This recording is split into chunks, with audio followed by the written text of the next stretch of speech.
Hey guys, Oscar here. I've been using the All-Right test for about 8 months now, and here's what I think of it.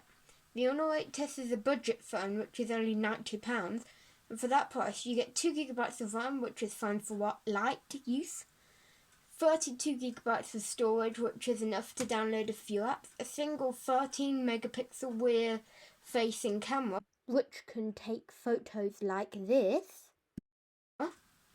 which you can take 1080p video on, which looks like this.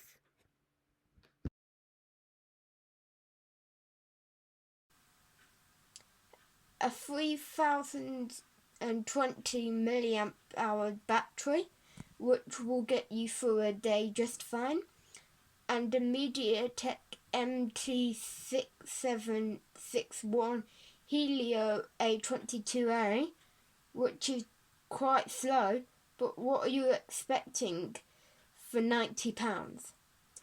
On the gaming side, this phone is not great. I have been able to play less intensive games such as Geometry Dash and Minecraft just fine, but Fortnite is not supported and PUBG only runs on very low settings. And if you care about display quality, look elsewhere, since this 5.71 inch 720p screen is not what you want when watching video, especially. On a more positive note, the phone has 2 SIM card slots, which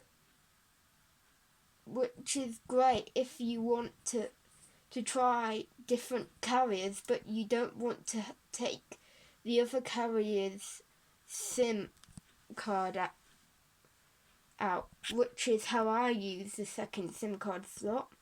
Or if you want to SIM for travelling abroad and a SIM for use in your home country. But back to the bad stuff.